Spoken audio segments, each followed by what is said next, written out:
Is this person really thinking right? This person must be crazy. I can't believe my husband would say such a thing. I actually thought of a good idea.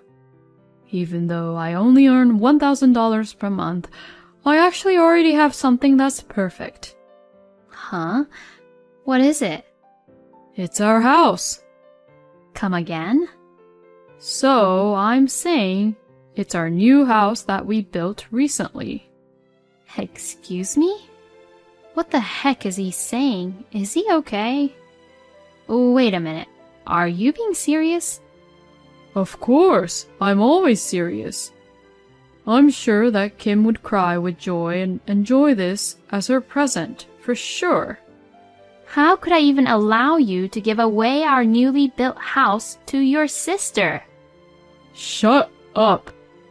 In any case, I'm giving our new house to my younger sister as a wedding present. It's a done deal. If you don't like it, then we'll get a divorce. At this point, something completely snapped inside me. Fine, I understand. Let's get a divorce. I can't keep on doing this with you anymore. My name is Stephanie. I am 33 years old, and I work at a company. I have been married to my husband Sam, who is the same age as me, for 3 years now. Sam and I are both working as company employees and living a nice and happy life. But there was one issue, and that was Sam's younger sister, Kim. Kim is 4 years younger than my husband and I, but she and my husband are very close, to the point that it seems to be going a little too far. You could say that Sam really loves Kim and is very protective of her, to the point that it feels like he's obsessive about his sister. When we were first married, Kim would visit us as almost every day, even when we were newlyweds. And there were times when Sam and I were supposed to be on a date. But then Kim would join, and all three of us would go out together. If this situation continued any longer, I honestly think divorce is the only choice. I had thought about it like that before, but at the time, Kim got transferred to a new job in a different place, so she stopped coming to visit us frequently. My husband looked very sad and said, "Why don't we move to where Kim lives?" when his sister first moved away, but hearing this, I felt like I almost wanted to hit him.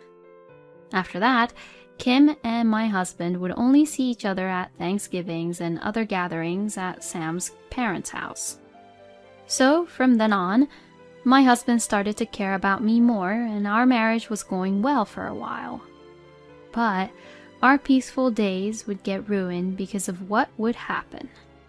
It seems that Kim has come back here again. My husband was overjoyed and told me about it. Yay, I can hang out with Kim more again. I really can't wait to be with Kim. I was stunned, and even a little sickened by how Sam was being obsessive about Kim again, to the point of wondering if they were really siblings or not. And Kim didn't come back here just for a visit. She now has someone she is dating with the intention of getting married. She is currently living with that person, and she says that it is difficult for her to make time to hang out with Sam. Well, that's not surprising. My husband was depressed when he found out, but in the end he said, "Well, it's true. I have no right to interfere with Kim's love life." I was surprised, since I didn't know Sam could say such decent thing about Kim, but later, when I thought about it calmly, I felt angry because when we were just married, Sam would bring Kim over to our house so many times that Sam and I had no time for each other at all. I felt like Sam treated Kim way better than me. I even started to feel a little jealous. And knowing how I felt jealous, I felt a little disgusted with myself. Still, I was glad that things didn't go back to the way they were before, after Kim came back. We had been talking about buying a new house, which we had planned to do since the beginning of our marriage, and I was afraid and a little concerned that Kim would ruin our plans. My husband seemed to have given the idea of getting the new house some thought, and we finally bought the house we had always wanted. It will take a few months to finish the house, since we had some parts custom made. Currently, we are living in a rented apartment, and we can wait there until it is completed. I was happy to finally have the home of my dreams. But then something unbelievable happened. My husband suddenly quit his job. Why? We have a mortgage to pay. No, it's not that I don't work at all, you know. I will work part-time during the weekends. Why did you even do that, though? Because if I only work during the weekdays, I won't be able to hang out freely with Kim, right? Excuse me? Did he hit his head really hard somewhere? I just think he's crazy to quit his job at this time when we have a mortgage to pay. And it's just common sense to talk to me about these things first, right? Quitting work so he can hang out with his little sister is a bit too much. Apparently, my husband quit his job so that he can spend even more time with Kim. And Kim is not working at the moment, and her boyfriend is providing for the living expenses. She says that she will be a full-time housewife after she gets married, so she has decided that she doesn't need to work now. Well, I'm not so sure if I agree to that either, but more than anything else, my husband's behavior is just completely unbelievable. Why would he suddenly start doing something like that when we just got a newly built house? It seems that my husband does things which completely doesn't make sense when it comes to Kim. My husband seems to meet Kim frequently on weekdays and have fun with her. Plus, my husband loves to show off, so when he goes out to lunch with Kim, he would always treat her as her big brother. So, the money Sam earns on weekends is just gone in no time. Well, my husband earns only about $1,000, so it is only natural that it would run out if he spends money like that. Even though I suggested to my husband to get a full-time job again, he would not listen to me at all. I felt very uneasy and wondered if I would be able to live like this with him in the future. Then, my friend Janet told me an even more surprising truth. Janet told me that Sam had visited the car store where her husband worked. At that point, I was surprised. I wondered why Sam, who was poor, was trying to buy a car. When I asked Janet about the details, she told me that Sam was saying how his little sister was getting married soon and he wanted to buy her a car as a wedding gift. Then, Sam remembered that Janet's husband was a car dealer, and that's why he visited the store. Janet's husband was very worried because my husband was only looking at high-end cars. No matter how much it was a wedding gift for Sam's precious sister, giving her a luxury car is just too much. I mean, what kind of siblings love each other like that? Janet's husband was worried if I had given Sam the proper permission to do so, and told Janet to contact me to make sure that I had been told about it. So instead of letting Sam make a decision right away, Janet's husband said, "Let's think it over once and make a decision after." I am so grateful to Janet's husband. I had no idea that my husband was doing that behind my back. When I came home from work that day, I immediately questioned my husband angrily. "Hey, what is the meaning of this? You're trying to buy a car for Kim's wedding present, aren't you?" What? What the hell? How the hell did you find out about that? Because you went all the way to the store where Janet's husband works, right? Damn it. I went there because I thought I might be able to get a good deal since we're acquaintances, you know? Instead, he's a crappy dealer. He gave away a customer's personal information without permission. What are you talking about? He's a brilliant guy. He checked with me because he got worried about it. And for the record, you're crazy to think that you could even afford a car with your small salary. What are you talking about? My precious sister is getting married, you know. As her big brother, it's my duty to celebrate her with a huge present. I mean, before saying that, you better do your duty as a husband first. You don't work during the week and you don't do any house chores at all. And I mean, what's wrong with you? Quitting your job like that just so that you can hang out with Kim? That's just unbelievable. You're an only child. You wouldn't understand the bond between siblings. Well, even so, you being this obsessive about Kim is just abnormal. I don't need siblings to understand that. Huh? You're so rude. I just love and care for my sister. Why can't you understand that? Oh no. Talking like this won't solve anything. Anyway, I'm definitely not allowing you to buy Kim a car for her wedding present. You need to be more realistic about things. I'll tell Janet's husband never to sell you any cars. My husband and I had a huge fight like this and spent the next few days not talking to each other. I really can't forgive him for this time. If my husband continues to be like this about Kim, I will really have to consider leaving him. So this time, I will definitely wait for my husband to reflect and apologize. I will never break down. However, contrary to my thoughts, my husband made some unbelievable comments.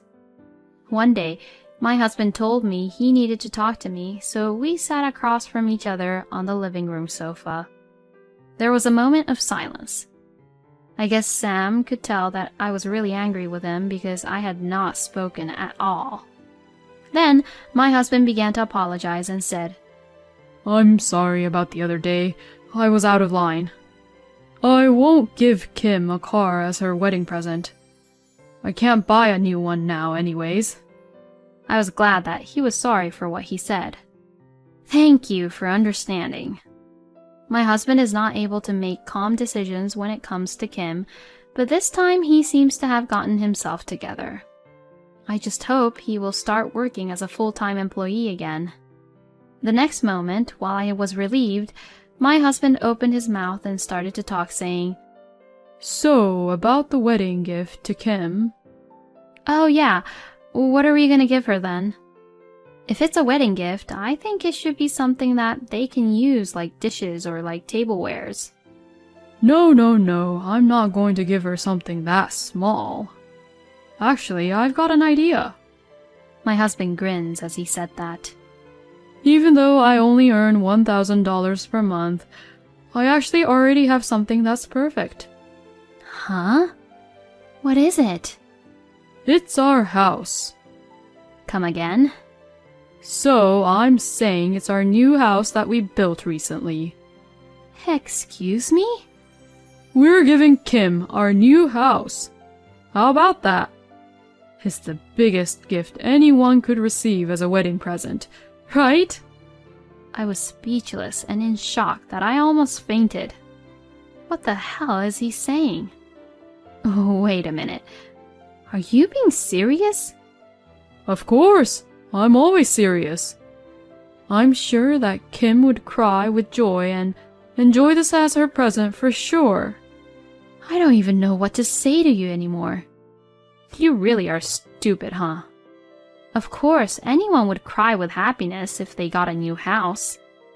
How could I even allow you to give away our newly built house to your sister? I mean, what about the mortgage? Well, we'll figure it out. I'll pay it anyways. And you and Kim's husband can take care of the amount that I won't be able to pay for. You've got to be kidding me. I don't want to pay a mortgage for a house I won't live in. You are so selfish.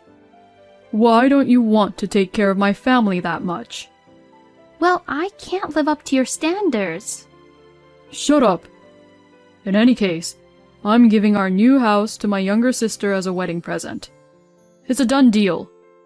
If you don't like it, then we'll get a divorce. At this point, something completely snapped inside me. So without a pause, I said this to my husband. Fine, I understand. Let's get a divorce. I can't keep on doing this with you anymore. With that, I immediately got out the divorce papers I had prepared. And I confronted them to my husband as I had already signed my part. My husband said, I don't need to stay married to someone who can't take care of my sister, and signed the divorce papers. I will never ever understand how this man thinks. I took the divorce papers, which we both had filled out, packed my bags, and decided to go home to my parents as fast as I could. On the way there, I filed the divorce papers at the city office and ended my marriage with my husband. I didn't expect our divorce to go that easy. It was a bit of a letdown, but I don't want to be pushed around by that man anymore. Fortunately, the house was purchased when my husband was still a full-time employee, so the mortgage on the house is also in his name. So I withdrew the money I had put in as my share of the property from our shared account and parted ways with my husband. After that, I was living peacefully by myself in an apartment. But about a month after the divorce, I suddenly received a phone call from my ex-husband. Stephanie! It's all my fault, I'm sorry. Please, come back. Huh? Why now? I mean, it's too late, you know. I'm in a lot of trouble. I can't handle it on my own. My ex-husband started blabbing on about what had happened since the divorce, even though I didn't ask him. Sam was going to give Kim our new house as a present and showed her the house. Kim was very happy. But when my ex-husband started talking about the mortgage, her mood immediately turned sour. It's not normal to give a house with a mortgage as a present, is it? There's no way that you can pay the mortgage for this amazing house all on your own when you're just working at a part-time job. I certainly won't allow my husband to pay for it. So, if that's what's going to happen, then we don't need a new house. So, it seems that Kim had refused to accept our newly built house. So, my ex-husband had no choice but to start living there by himself, but first of all, he could not pay the mortgage all on his own. But he couldn't really get a job at a company that paid him as much as he had been earning before, so he ended up working at a company with terrible working conditions with a really low income. And he had to work overtime and hardly spent any time at home, and most of his salary was used to pay off his mortgage. When he talked to a real estate agent about selling the house, the real estate agent said that they could only sell it at a price much lower than the purchased price, and even if Sam sold it, he would still be in debt for about $100,000. So Sam came up with the idea of getting back together with me and moving in together once again. You deserve what you got, you know. You're on your own. I said that and hung up the phone. I then blocked all incoming calls so that Sam couldn't get in touch with me at all. As for my ex-husband, according to our mutual friend, he apparently sold the house. He decided it was wiser to live in a cheap apartment and pay off his debts than to keep paying the mortgage. Well, I'll give him a credit for that decision. To be honest, it's almost hell either way, so in the end, Sam deserves what he got. On the other hand, I am living a nice, relaxed life and continuing to save money at a steady pace. I dream of continuing to live a steady life and someday buying my own dream home with my own money. It is so sickening that Sam prioritizes his sister over his wife. I mean, being obsessive about your own sister like that is too abnormal. And giving a house as a wedding gift to his sister is just too much. Normally, people would send something a little more casual. It's a good thing that Stephanie left this man. I hope she can meet a more wonderful man in the future. I hope Stephanie will lead a happy life. Thank you for watching until the end. Please subscribe to our channel. We hope to see you in our next video.